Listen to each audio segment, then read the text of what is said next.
Social మీడియాలో MLA Adireddy Srinivas పై అనుచిత వ్యాఖ్యలు, కించపరిచే పోస్టులు పెట్టిన పులి సాగర్ ను అరెస్ట్ చేశాక పోలీసులకు అతని పాత నేర చరిత్ర తెలిసిందని మాజీ ఎంపీ మార్గాని భరత్ ఇది తెలుసుకుని మాట్లాడాలని టీడీపీ రాజమండ్రి సిటీ ఎస్ఎస్ఎల్ అధ్యక్షుడు చాపల చినరాజు 47వ వార్డు ఇన్ఛార్జ్ బేసరి చిన్ని సూచించారు. రాజమండ్రి ప్రెస్ క్లబ్లో గురువారం వారు మీడియాతో మాట్లాడారు.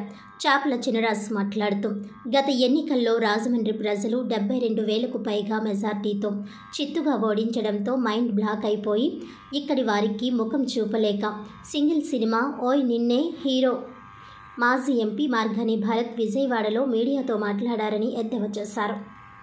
గత 5 ఏళ్ల వైసీపీ పాలనలో దళితుల హత్యలు, అవమానాలు, శిరోముండనాలు ఎన్నో జరిగాయని అప్పుడు ఎందుకు మాట్లాడలేదని ప్రశ్నించారు. ఆనాడు సోషల్ మీడియాలో పోస్టులు పెట్టిన వారి పట్ల వైసీపీ ప్రభుత్వం ఎలా ప్రవర్తించిందో అందరికీ తెలిసిందేనని అన్నారు. నాడు దళితుల ఓట్లతో అధికారంలోకి వచ్చిన వైసీపీ ప్రభుత్వ హయాంలో ఎమ్మెల్సీ అనంతబాబు డ్రైవర్ సుబ్రహ్మణ్యంను చంపి డోర్ డెలివరీ చేశారని, మాస్క్ అడిగిన డాక్టర్ సుధాకర్ను పిచ్చివాడిగా ముద్ర వేసి మృతికి కారణమైందని, మరికొందరికి శిరోముండనం హత్యలకు పాల్పడినప్పుడు భరత్ ఎందుకు మాట్లాడలేదని నిలదీశారు. నేరం చేసిన వారు ఎవరైనా చట్టానికి అతీతులు కారని, వారికి శిక్ష తప్పదని చినరాజు అన్నారు. పులిసాగర్ మీ వైసీపీలో ఎప్పుడు చేరాడని ప్రశ్నించారు. ముందస్తు పథకం ప్రకారం పులిసాగర్ చొక్కా తీసినట్లు తెలుస్తోందన్నారు. భరత్కు రాజమండ్రిలో మాట్లాడే దమ్ము, ధైర్యం లేదని ఎద్దేవా చేశారు. 47వ డివిజన్ ఇన్ఛార్జ్ బేసరి చిన్న మాట్లాడుతూ వైసీపీ పాలనలో రాజారెడ్డి రాజ్యాంగం నడిచిందని, కూటమి ప్రభుత్వ పాలనలో అంబేద్కర్ రాజ్యాంగం అమలవుతోందన్నారు. పులిసాగర్పై పాత కేసులు చాలా ఉన్నాయని, అందుకే పోలీసులు విచారించారని చెప్పారు. చిన్న విషయాన్ని రాష్ట్ర అంశంగా మార్చి విజయవాడలో మీడియాతో మాట్లాడడం హాస్యాస్పదంగా ఉందన్నారు. జగన్ రెచ్చిపోమ్మంటే రెచ్చిపోయి సోషల్ మీడియాలో పోస్టులు పెడితే తీవ్ర పరిణామాలు తప్పవని హెచ్చరించారు. గత 5 ఏళ్ల పాలనలో ఎస్సీ కార్పొరేషన్ ద్వారా ఒక్క రుణం మంజూరు చేయలేదని మండిపడ్డారు. పులిసాగర్ను వైసీపీ వారే మట్టుపెట్టే అవకాశం ఉందని, అతడు జాగ్రత్తగా ఉండాలని బేసరి చిన్న హెచ్చరించారు. విలేకరుల సమావేశంలో టీడీపీ నాయకులు బంగారు నాగేశ్వరరావు, ఎర్రంశెట్టి రాజ్కుమార్, కానేటి ప్రభుదాస్, బూరా రమణ, మేడికొండ అప్పారావు తదితరులు పాల్గొన్నారు. ఎస్సీ విభాగాల నాయకులందరితో కూడా ప్రెస్ మీట్ పెట్టడానికి గల కారణం, నిన్నటి రోజున మరి రాజమండ్రి ప్రజల తీర్పుకి భయపడి దాక్కుంటూ ఎక్కడో విజయవాడలో ప్రెస్ మీట్ పెట్టి మాట్లాడుతున్న ఓయ్ నిన్నే భరత్,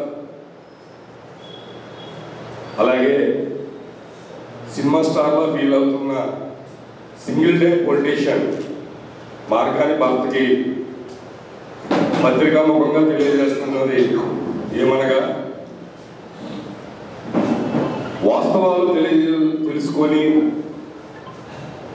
దాని వెనకాల ఉన్న వాస్తవాలు తెలుసుకొని మాట్లాడితే బాగుంటుందని మరి రాజమండ్రి తెలుగుదేశం పార్టీ ఎస్సీ విభాగం తరఫున మీకు హెచ్చరిస్తున్నాం. ఆదిరెడ్డి వాసు గారు గెలిచిన తర్వాత ఆయనను బదనాం చేయాలి అని, ఆయనకున్న ఇమేజ్ను బదనాం చేయాలి అని గతంలో అలాగే సుబ్రహ్మణ్యం మైదానంలోని ఒక చెప్పు చూపించాడు.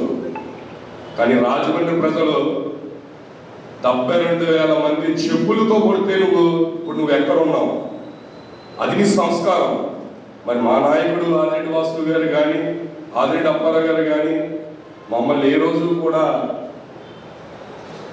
మీ మీద అబ్యూస్ లాంగ్వేజ్ వాడించడం కానీ అలాంటివి చేయలేదు. ఒకటి, చట్టం ఆ రోజు ప్రభుత్వంలో ఉన్న మీకు పోలీస్ యంత్రాంగాన్ని మీరు వాడుకునే విధంగా ఈ ఎన్డీఏ కూటమి కానీ, నాయకులు కానీ, మా రాజమండ్రి సిటీ ఎమ్మెల్యే గారు కానీ మాకు ఎప్పుడు కూడా అలాంటి తప్పుడు సంకేతాలు భాగంలో చేయమని ప్రోత్సహించలే. మరి ముఖ్యంగా నువ్వేదైతే రాత్రి కాడని ప్రచార రథాన్ని తగలబెట్టుకొని పొద్దున్నే పంచికట్టుకొని వచ్చి ప్రెస్ మీట్కు ముందొచ్చి ఇది రాజమండ్రి సిటీ ఎమ్మెల్యే గానే చేయించాడు అనే ఒక ప్రచారాన్ని నువ్వు మొదలుపెట్టావు. అలాగే ప్రతిదీ కూడా నీ యొక్క సొంత ప్రయోజనానికే వాడుకున్నావు. ఏదైతే మా దళిత సోదరులు ఎవరైతే ఉన్నారో వాళ్ళందరూ కూడా నిన్ను నమ్మి 5 సంవత్సరాలు మీరు దళిత సామాజిక వర్గానికి చేసింది ఏమన్నా ఉందా? పరిపాలించినటువంటి రాజారెడ్డి రాజ్యాంగం నడిచే రోజులు కాదు. ఇది కూటమి సర్కారు. ఈ కూటమి సర్కారులో అచ్చంగా బిఆర్ అంబేద్కర్ గారు రాసిన రాజ్యాంగం అమలు జరుగుతుంది కాబట్టి అటువంటి ఏమీ జరగలేదని చెప్పేసి దళిత వర్గాల నుంచి మేమందరం కూడా తెలియజేస్తా ఉన్నాం.